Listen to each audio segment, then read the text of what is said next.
एक बुजुर्ग औरत मर गई। यमराज लेने आए। औरत ने यमराज से पूछा, आप मुझे स्वर्ग ले जाएंगे या नर्क? यमराज बोले, दोनों में से कहीं नहीं। तुमने इस जन्म में बहुत ही अच्छे कर्म किए हैं, इसलिए मैं तुम्हें सीधे प्रभु के धाम ले जा रहा हूं। बुजुर्ग औरत खुश हो गई, बोली, धन्यवाद, पर मेरी आपसे एक विनती है। मैंने यहाँ धरती पर सबसे स्वर्ग नर्क के बारे में बहुत सुना है। मैं एक बार इन दोनों जगहों को देखना चाहती हूँ। यमराज बोले, तुम्हारे कर्म अच्छे हैं, इसलिए मैं तुम्हारी ये इच्छा पूरी करता हूँ।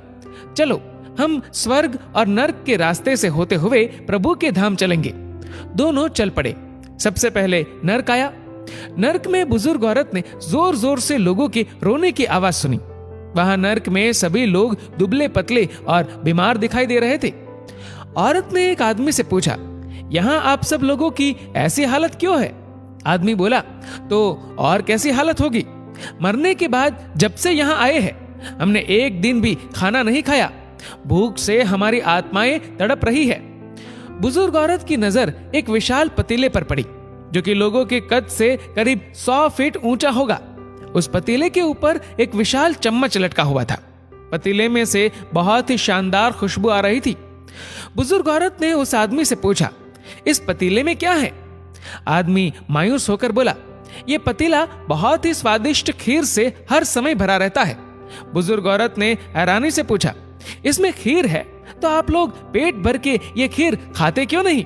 भूख से क्यों तड़प रहे हैं? आदमी रो रो कर बोलने लगा, कैसे खाए? ये पतीला 100 फीट ऊंचा है, हम में से कोई भी उस पतीले तक नहीं पहुंच पाता। बुजुर्ग औरत को उन पर तरस आ गया। सोचने लगी, बेचारे खीर का पतीला होते हुए भी भूख से बेहाल है। शायद ईश्वर ने इन्हें यही दंड दिया होगा। अब यमराज बुजुर्ग औरत से बोले, चलो हमें देर हो रही है। दोनों चल पड़े। कुछ दूर चलने पर स्वर्ग आया। वहां पर बुजुर्ग औरत को सबकी हंसने व खिलखिलाने की आवाजें सुनाई दी। सब लोग बहुत खुश दिखाई दे रहे थे। उनको खुश देखकर बुजुर्ग औरत भी बहुत खुश हो गई।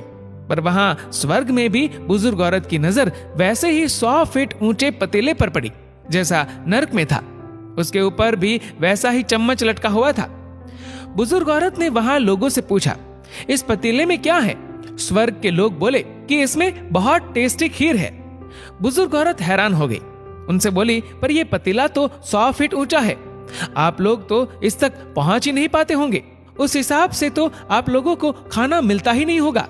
आप लोग भूख से बेहाल होंगे। पर मुझे तो आप सभी इतने खुश लग रहे हो, ऐसे कैसे? उनमें से एक व्यक्ति बोला, हम सब लोग तो इस पतीले में से पेट भर के खीर खाते हैं। औरत बोली, पर कैसे? पतीला तो बहुत ऊंचा है। व्यक्ति फिर बोला, तो क्या हो गया? पतीला ऊंचा है तो यहाँ पर कितने सारे पेड़ हैं। हमने इन पेड़ों की लकड़ी ली, उसको काटा और एक विशाल सीढ़ी का निर्माण किया। उस लकड़ी की सीढ़ी के सहारे हम पतीले तक पहुंचते हैं और सब मिलकर खीर का आनंद लेते हैं। बुजुर्ग औरत यमराज की तरफ देखने लगी। यमराज मुस्कुराए और बोले, ईश्वर ने स्वर्ग और नर्क मनुष्यों के हाथ में ही सौंप रखा है। चाहे तो अपने लिए नर्क बना ले, चाहे तो अपने लिए स्वर्ग।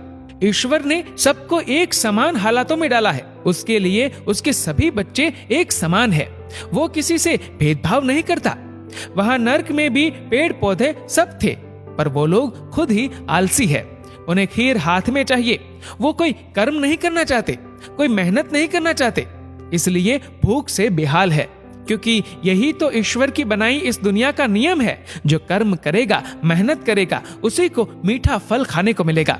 स्वर्ग के सपने छोड़ दो, नर्क का डर छोड़ दो। बस आपकी वजह से किसी का दिल ना दुखे, इतना सोचो। बाकी सब कुदरत पर छोड़ दो। दोस्तों, इस वीडियो को लेकर आपकी क्या राय है, नीचे कमेंट करके जरूर बताएगा। और अगर आपको वीडियो अच्छा लगा हो तो इस वीडियो को लाइक करेगा, शेयर करेगा ज्यादा से ज्यादा लोगों तक। और ऐसे ही और भी इंस्पिरेशनल वीडियोस के लिए सब्सक्राइब करें हमारे यूट्यूब चैनल को और फेसबुक पर फॉलो करें हमारे पेज को। धन्यवाद।